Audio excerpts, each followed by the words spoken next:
What's going on, guys, and welcome back to another episode of Career Mode. This is episode number 249, and we start today's episode off with a game against Manchester City here away at the Etihad Stadium in the Premier League. Of course, in the last game, in the last episode, we beat Stoke thanks to a stoppage time winner through substitute Raheem Sterling. That's a lot of S's.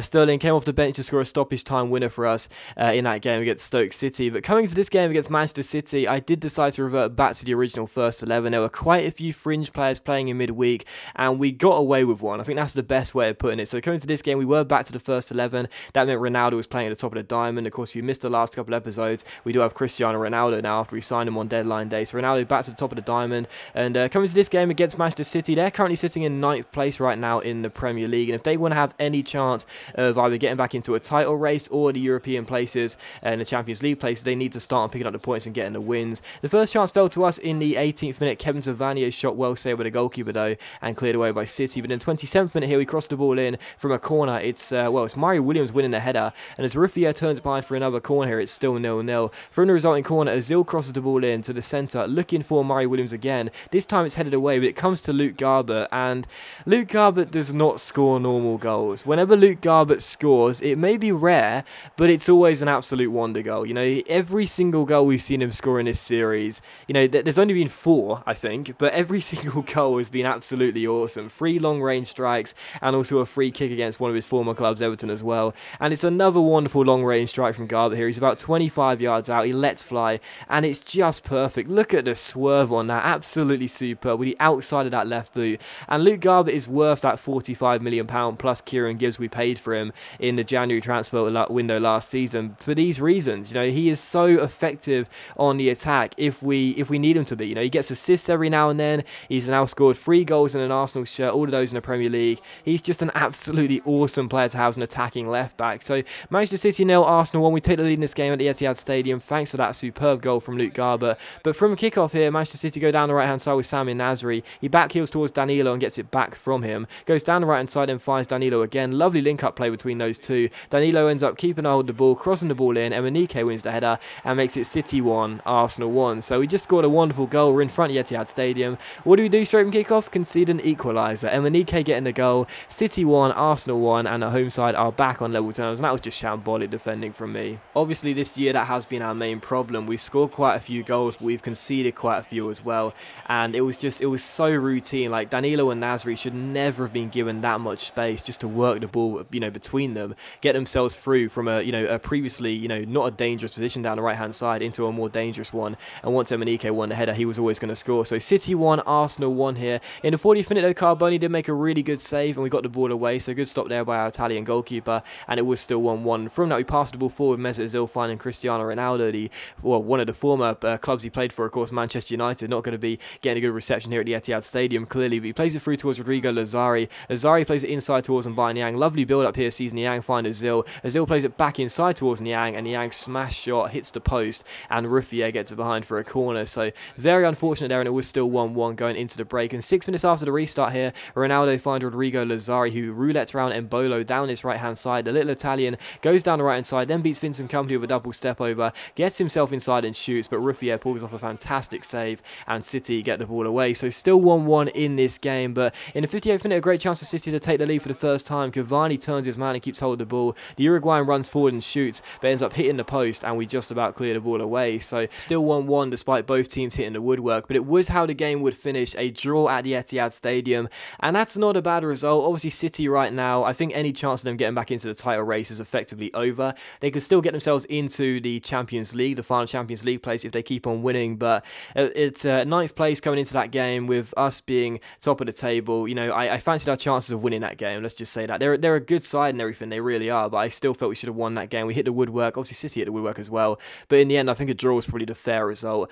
over 90 minutes. Still, the second game of today's episode here was against Watford. Now Watford are currently sitting in 10th place, and of course we are top of the table as we return to the Emirates Stadium here. So coming into this game, definitely fancy our chances of returning to winning ways. It's been a few games since we've been beaten now, so taking on Watford, fancying our chance of returning to winning ways. And the first chance would fall in the 4th minute as Callum Chambers, our right back's on the ball, skips over the halfway line and plays it inside towards Rodrigo Lazari, who holds the ball up here, looking for a runner and plays it out wide towards Kevin Savanier. Quick little ball inside towards Niang, takes it round his man and shoots, but Bond makes a really good save and it's cleared away by Watford. So good save there there, but it was still 0-0. And from this corner in the 14th minute, we crossed the ball in with Mesut Ozil. The German looks for Niang in the centre. He wins the header, and again, it's another really good save by Bond, and Watford temporarily clear the ball away. But it comes to Aaron Ramsey here, and our Welsh midfielder finds Kevin Savanier. Savanier fake shots around his man, rides a slide challenge, goes through and scores as well. And we do take the lead in this game 16.5 minutes in. And, you know, what a season this guy is having, man. Seriously, like, when you think back to the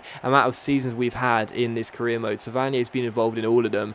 He's never really done too well. He's barely scored any goals. He's, you know, barely ever got any assists for us, to be honest. He's always been quite a, I don't know how to explain Savanier, just an underwhelming performer in a team. In terms of his overall, it's constantly gone up, and that's great, but he's never scored too many goals. But that's now his 4th goal in the Premier League from a central midfield position. That's a pretty good return for someone who's played about 20 games in the Premier League all in all. That's obviously 1 goal in 5 games. 1 goal every 5 games. So that's a pretty decent return. He's got a few assists as well. He's having a really good season, and he does make it Arsenal 1, Watford 0. You saw Watford go pretty close there to equalising, and in the 62nd minute here, Callum Chambers goes down the right-hand side and plays it through towards Rodrigo Lazari. Lazari plays it back towards Callum Chambers. First time crossing to box finds Mesut Ozil, and Ozil's looping header ends up hitting the bar and goes behind for a goal kick. So still 1-0 in this game, but other than the one chance Watford had, it was pretty much all Arsenal. Luke Garbutt crosses the ball into the centre and picks out Rodrigo Lazari. It's headed away, but sadly for us, we try and keep the chance alive here. Callum Chambers fake shots around his man, gets tackled, but play stops because Lazari is holding his shoulder,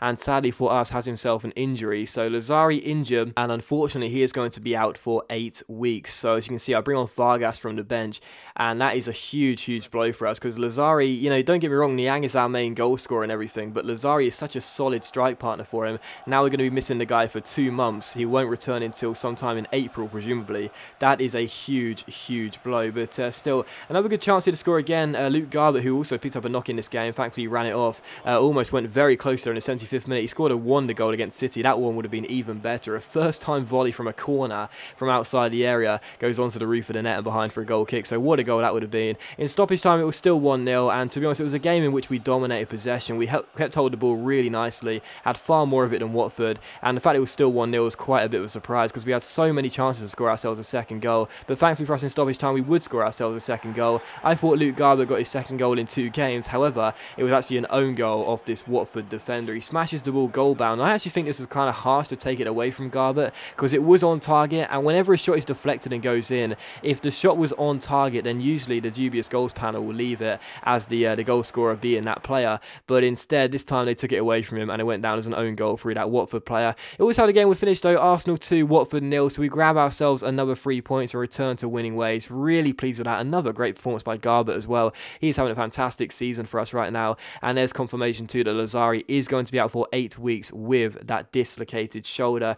So that's a huge blow for us because, again, you know, I'll say it again, I said it a minute ago, Lazari as a strike partner for Niang is, you know, usually just that. He's the sidekick, you know, he's Robin to Batman, but he has a terrible Robin to Batman, seriously. That's just, you know, what Lazari's role is in this team. He usually gets assists as opposed to goals, but he's still a really solid performer. He's already got 11 goals in the Premier League this season. To be missing the guy for 8 weeks is going to be a big blow for us. So really frustrated about that, but still we had to put that disappointment behind us and focus on the 3rd game of today's episode here in the FA Cup. We take on Burnley in the round of 16. Now, of course, Burnley travelling to the Emirates Stadium. Burnley are in the Premier League right now, but they are sitting rock bottom of the table. So coming to this game, I definitely fancied my chances. That's why we did decide to rest the team. And the first chance fell pretty much straight from kickoff. Burnley passed the ball around, got themselves an attacking chance, played the ball backwards, then gave it away. We intercepted. It came to Welbeck. Welbeck found Vargas, and Vargas, his second attempt, found the back of the net. So terrible defending from Burnley. Vargas goes through. Good save by Ondoa first time around, but Vargas turns in a rebound and makes it Arsenal 1, Burnley 0. So the Chilean opens the scoring here 3.5 minutes in.